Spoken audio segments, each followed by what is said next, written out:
Bon, Nzamba Pambola Bino, ça fait presque 3 mois nazalaki na Afrique. Nde kokoma na ngai yango lisusu na ndako obito na mboka na biso otofandaka. Nalobi ete na bandeko nyonso oyo balandaka biso Nzambe apambola bino. Puis nazali tolingi toloba liloba na Nzambe obi tolingi tosola message ya Nzambe. Mais le message na biso eza basé na compréhension ya parole de Dieu. Boye esengeli koyeba ete tango yozo yoka liloba na Nzambe esengeli o comprendre yango. Po mona ba fruit ya liloba esengeli o comprendre. Et ce qui ozo comprendre te liloba eko porter ba fruit nango te. Na Ebandeli ya Malaki na biso toza juste na livre ya Matthieu chapitre 13 na koya kobanda kotanga na verset 18. Là, les Écritures déclarent, Natangi Écriture, Bible. Vous donc écoutez ce que signifie la parole du Seigneur. Lorsqu'un homme écoute la parole du royaume, il ne le comprend pas. Le malin vient, il lève ce qui était semé dans son cœur. Cet homme est celui qui reçut la semence le long du chemin. Celui qui a reçu la semence dans les endroits pierreux, c'est celui qui attend la parole, il reçoit aussitôt avec joie, mais il n'y a pas de la racine, lui-même il manque de persistance. Et dès que survienne une tribulation ou une persécution à cause de la parole, il trouve une occasion de chute. Celui qui reçoit la semence parmi les épines, c'est celui qui attend la parole, mais et que les soucis du siècle et la séduction des recherches étouffent cette parole et les rendent infructueuses.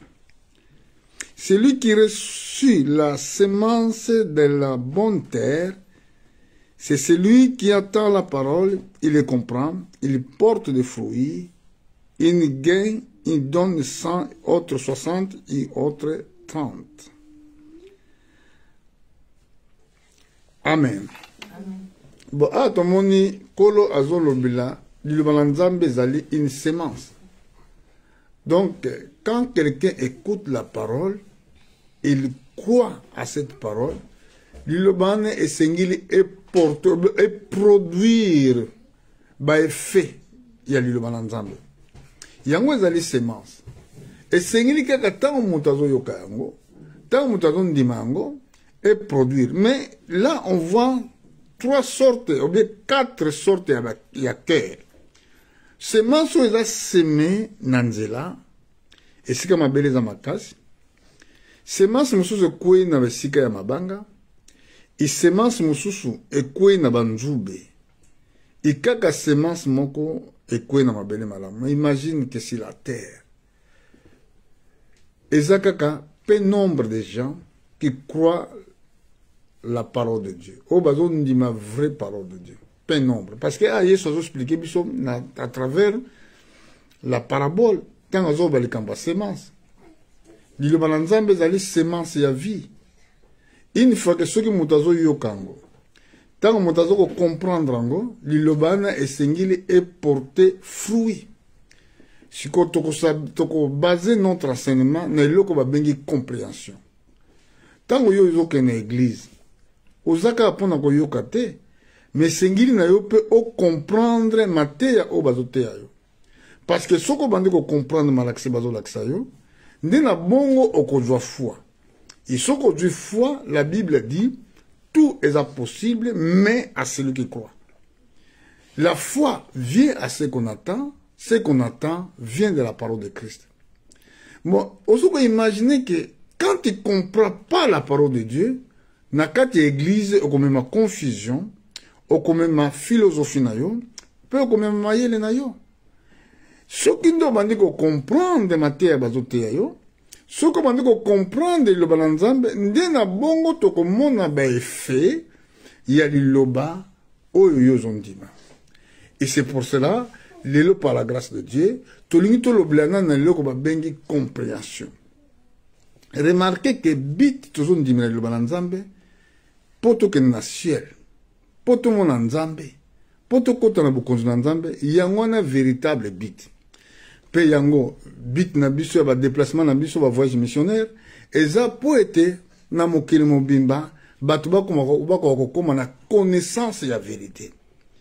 Alors, ce qui se colle loba autozoteya, ezo porter ba fruité, obe bato bazo comprendre te, moyen to prétendre que to komona nzambe, moyen to prétendre ngo ezate. Parce que nous comprenons pas ce que la Bible nous dit. Premièrement, ce que vous allez vrai chrétien, et l'eau que bosso sengili ko sala, et sengili na yo, ko luka kimia na batonyos. Vivez en paix avec tout le monde. Parce que ceux qui osent ko vivre na kimia, parce que ko vivre na kimia, eza effort yo fosa na par na yo. Hein? Na kanisi ceux qui to lingi to tala ma communion to ko monango, ndenge Bible ezolo bana biso pona ko vivre en paix. Et ça très important mon frère, ceux qui okoyi ko vivre na kimia na bato. Et kimia mutu oyo akoko nango kaka bobele oyo a comprendre liloba na nzambe oyo aza na compréhension na liloba na nzambe parce que soki liloba na nzambe eza semé na mauvais terre ou bien na terre moko oyo eza na mabanga, ça veut dire quelqu'un qui croit pas, donc eza pas si liloba na est porté fruit. Et puis soki ke ozali prêté ya ko comprendre, et ça une prière frère. Donc problème na biso zanine esengi to bon de la nzambe apesa biso compréhension ya maloba na nzambe. Soki ozana la compréhension, soki ozali ko comprendre malamu, nde na bongo okwa kosala volonté ya nzambe. Mais soki ozo comprendre te ekozala pasi, okozala libaku na kati assemblée, okozala libaku na kati ya famille, okozala libaku partout esika okende. Parce que kimia eza pona bandimi. Total na mukanda na Romain na kasi na chapitre 13. Ndenge nini Bible zoloba na biso na likambo wa bengi paix. Na verset 14, hein, na chapitre 14, na verset 19. La Bible dit: ainsi donc, cherchons ce qui contribue à la paix et à l'édification mutuelle. Donc, esengili na biso, etant que ba chrétien, toluka o ezali ko contribuer pour na kimia pe pour na édification.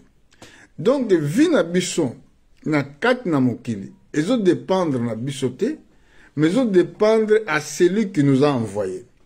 Et Jésus-Christ venant sur la terre, aluka ki ko sa la volonté na yete, mais aluka ki ko sa la volonté na oyo atindi. C'est pour cela, la Bible dit, ainsi donc, recherchons ce qui contribue à la paix et à édification mutuelle. Kozala mutu moko te ozali occasion de chite pona bato mosusu. Ndezala mutu moko ozo porter kimia esika bato nyonso bazali. Yango wana kaka mutu ako comprendre makambo oyo, nde oyo asosoli kosala volonté ya Nzambe. Oyo a comprendre ko vive en Christ. Nde kaka mutu wana nde ako kosala bongo. Nakanisi songo na kena 1 Corinthiens chapitre 13. Pardon, 2 Corinthiens chapitre 13. Soki na ke kotala na verset 13, yoka Bible lobi. Au reste frère. Chapitre 13 verset 11. Au reste frère, soyez dans la joie, perfectionnez-vous, consolez-vous, ayez un même sentiment, vivez en paix, et le Dieu d'amour et de paix sera avec vous. Vous voyez ici, balabi na kati na makambo nyonso, bozala na esengo, bo se consoler, bozala na même sentiment, bo vivre na kimia bongo nzambe oya bolingo ya kimia akozala elongo na bino. Ce qui voulait dire que soki mutu azali na kimia te azoko vivre na kimia te nzambe akozala na ye elongo te. Po ete nzambe aza bolingo, nzambe azali kimia. Un serviteur de Dieu doit chercher la paix avec les autres. Ko vivre na kimia na bato. Ko luka makambo o ezali ko contribuer pour na kimia. Eza malamu te ko créer ba conflit esika bana na nzambe bazali esika bozali. Parce que nzambe ya bengi biso aza na bomoi. Likolo na se koki koleka nango, mais liloba na nzambe lekaka te. Et but o tozali kondima ezali ete bon un jour toko akomona ye, un jour toza na ye elongo. Tala ndenge alobi na livre ya Hébreu. Na livre ya Hébreu na chapitre 12 na verset 14, Bible ki koloba boye, recherchez la paix avec tous et la sanctification, sans laquelle personne ne verra le Seigneur. Donc kimia esengeli o lukango. Nakati ya ndako ya libala luka kimia na mobali na yo.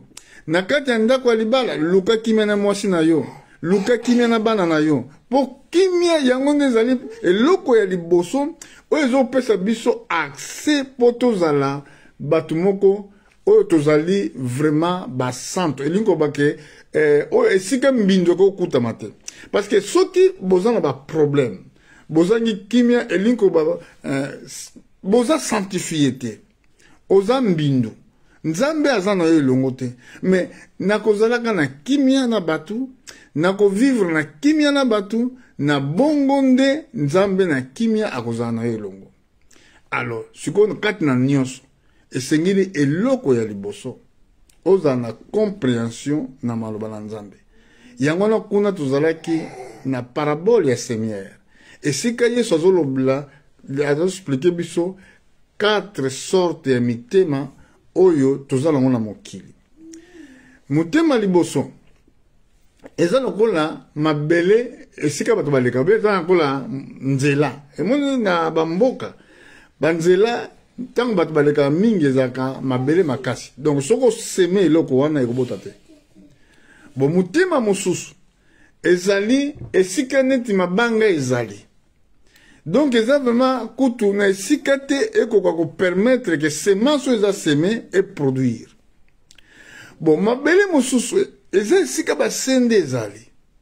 Ce qu'on ba sende et qu'on empêcher semence soit semée et se produire.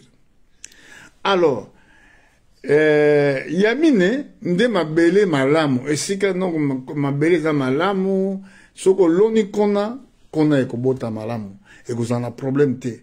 C'est comme wana mabele oyo kola zo lakisa biso eza sorte ya mitema ya bato.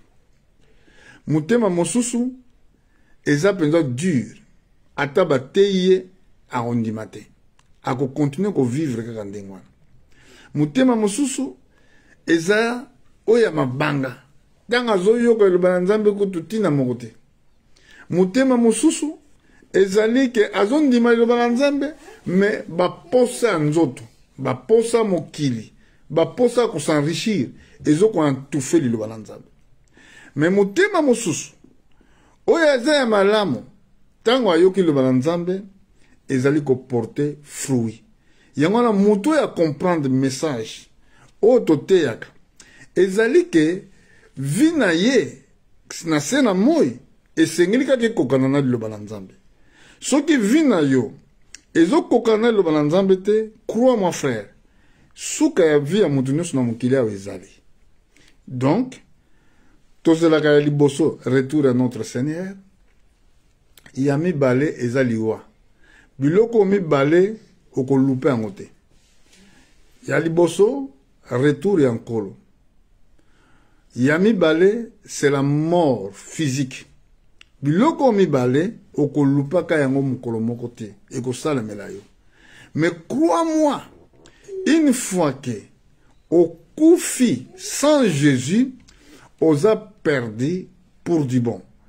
Donc natango moke etikali na vie luka osalaka volonté ya Nzambe. Luka au comprendre le plan de Dieu na vie na yo. Ce qui te osa perdu. Et nous, toujours lukate oyo mokilizo ko pesa biso. Mais biso toujours luka bon moy oyo koya. Kola promettre biso na mukanda na Jean chapitre 14. Alobi na keko bongsela bino esika. Bongo na koya ko kamata biso. Na o kamata bino. Donc tu vivre dans la promesse divine. Hein? Regardez ce que le Seigneur avait dit. Na mukanda na Jean na kanisi na chapitre 12. Ce qui n'a pas se trompé na kanisi ezan na verset 46. Nous allons aller là-bas pour voir ce que la Bible nous dit. Jean chapitre 12 na verset 46. Donc on a déclaration oyo Yesu asalaki epa ba juif. Comme pe ekozala ndenge akoko répéter yango lelo epa na yo. Écoutez ce qu'il avait dit.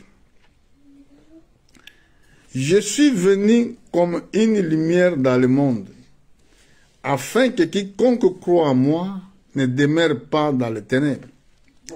Verset 47. Si quelqu'un attend mes paroles, il ne les garde point. Ce n'est pas moi qui les juge, car je suis venu non pour juger le monde, mais pour sauver le monde. Verset 48. Celui qui rejette et qui ne reçoit pas mes paroles a son juge. La parole que j'ai annoncée, c'est elle qui le jugera au dernier jour. Ici, la Bible est soulignée au dernier jour. Donc, dernier jour, et kozala mokolo ya levement, et dernier jour, et kozala mokolo ya liwa. Biloko mi bale mutu moko te na sena moi akoko éviter yango. Ça arrivera dans la vie à Moutounio surtout. Comme na hébreu, comme ami que esengili que batuba kufa mbala moko bongo jugement ekoya. Alors tant que tu allez quatre na promesse oyo. Tant que tu ozela ozonga na grand Seigneur esengili na biso ko vivre en paix. Vivre en paix l'un à l'autre. Toza na bolingo koleka. Koyebente mutu oyo zo nyokola yeba ke Yesu akufela kiye. Soko zana moi soki mutu soki mobala zo nyokola mwasi na ye yeba ke mwasi wana oyo nyokola ka Yesu akufela kiye. Okanisa te ke tango yo zo nyokola ye ndenzamba zo sepla na yo. Il y a un jour au rendre compte na makambo nyonso osalaka ozo rendre compte te. Mais okoko zalaka bien na mwasi na yo au cas où est que tu as compris faire la volonté de Dieu. Mutu nyonso osalaka mabe ezala za serviteur na yo na musala. Ba mingi ozana asalaka epa na yo mais au futa ke salaire te. Crois-moi, à cause de cela tu seras jugé. Pour nzamba sali mutu ne lilingi na ye. Azo permettre te que mutu muso ba na opprimer mutu mususu. Alors, faut qu'on en ait kimia. Première chose,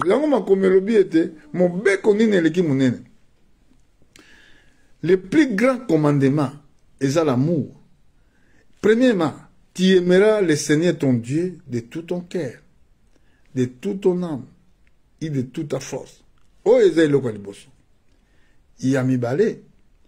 tu aimeras ton prochain comme toi-même.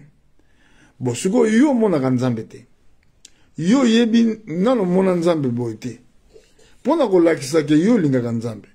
Fo linga siko ndeko na yo wana, o yo zo mona na misu lokola ndenge yo moko milingaka. Okoki ko linga te ko na ozo ko milinga te yo moko. Obyo ko lo bate ngana linga nzambe, une fois ko zo ina batu mususu, une fois ko zo maltraiter batu mususu. Alors, vivez en paix. Zala na kimia na batu frère. Pourquoi Olingo a toujours créé des problèmes dans le foyer? Pourquoi Olingo a toujours créé des problèmes dans l'église? Pourquoi Okomi Kitisate? La Bible dit, Tomi Kitisa, humiliez-vous dans la main puissante de Dieu, afin qu'il vous exalte. Et là, Batubalinga a commis exalte, il a commis tombe la liboso. Mais il y a bien montré que l'humilité procède la gloire. Tant que nous avons commis Kitisa, tant que nous avons commis Kitisa, nde moto wana nde akozwa gloire ya nzambe. Mais soko mikitisaka te, soko oza arrogant, soko omonaka moto akokonsole te, ndenge nini nzambe akozala na yo elongo frère. Et c'est pour cela, lelo, toyo koloba na petit message oyo, que esengeli koyeba ko comprendre liboso liloba na nzambe. Soko oza na motema mabanga, obeli motema moko ya libanga, senga ke kolo, donne-moi un cœur de chair. Soko oza na motema moko tonda ba nzube na ba posa mokili, senga ke kolo pesanga motema malamu. Parce que le kolo ekomami boye. Soki toko senga eloko moko kolandela volonté na ye. Yazo yoka. Siko Bible bi sa volonté, eza ke batu nyonso bazala sauver. Soki volonté ya nzambe zo senga ke batu nyonso bazala sauver, yo yaka pa na nzambe, oh Seigneur, aide-moi à avoir une bonne cœur. Aide-moi à avoir l'humilité. Aide-moi à avoir l'esprit doux. Nzambe azala makoki ya kopesa yo. Nzambe azala makoki ya kosunga yo. Soki osengi ye parce que liloba na ye lobi bongo. Alors bien, si vous demandez quelque chose selon ma volonté, et volonté na ye nzambe, eza ke yo ozala sauver. Soko moni motema na yo ezaka basende. Tango moni mutu, loba ke kolo sunganga. Soko ozaka na motema, soko moni bato, okomi kanda, loba nzambe sunganga. Poza mutu. Parce que remarquez que bato bazo yoka loba na nzambe. Tango bazo comprendre te. La Bible dit que le malin vient à ôter la parole qui était semée dans ton cœur. Donc le malin, c'est qui? C'est diable. Satan, il viendra vers toi à kolongola liloba o eza semé na motema na yo. Alors yango wana bandeko nanga, partout esika bozali, partout esika bokutami na monde, je peux dire que Dieu vous bénisse. Mais yebange pona komona nzambe na zongi lisusu esika nazalaki na Hébreu 12-14, biloko wana eza nécessaire, biloko wana eza important pour voir Dieu. Soki te bosana ke bokonzi na nzambe existaka. O nazoloba na au nom de Jésus-Christ. Soki te bosana ke bokonzi na nzambe existaka. Parce que liloba oyo zo nyata, oyo tchola, oyo boya kondima, eza déjà obstacle pour na yo, pour na royaume de Dieu. Na zongi kotanga version na pona osisa malaksi na ngai, Bible Bible, na verset 14, cherchez la paix avec tous, vous voyez? Donc cherchez, eza na impératif, eza ordre, bo luka kimia. Et si ka ozali luka kimia, na ndako luka kimia, na musala luka kimia, na église luka kimia ndeko na ngai. Bible obi na tolandi to continue kotanga, chercher la paix avec tous et la sanctification. Donc la sanctification que mutu moko azo vivre na bo peto nyonso, na crainte ya kobanga nzambe. Parce que une fois que le gars a un problème, on n'a jamais sanctifié. On n'a jamais boulé. Nzamba koko yoka te mutu a un problème. Tant qu'on est surtout dans la makelele, Dieu ne t'écoutera pas. La Bible dit, sans laquelle, vous me suivez bien, sans laquelle personne ne verra le Seigneur. Vous avez vu? Quand on s'est dit que bandumba ka ndemu to akeneli felo, ba miyibika ka non. Yo zanga ba problème na bato. Na kati ndako zingi ko yoka na mobali te. À cause de ça, ça peut t'empêcher de voir Dieu. Alors, cherchez la paix, vivez en paix avec tous. Pendant les longs, que Dieu te bénisse. Nous sommes de retour à Paris. Que Kolo Pambola Bino, Nabomo Inabino, Nabavina Bino, jusqu'à qu'ils viennent. Donc, vous avez un bâtiment rempli dans toutes sortes de bénédictions, comme la promesse de Dieu le dit. Que Dieu vous bénisse et à bientôt. Nous viendrons, mon Kolomosusu, pour nous commémorer l'évangile. Merci beaucoup.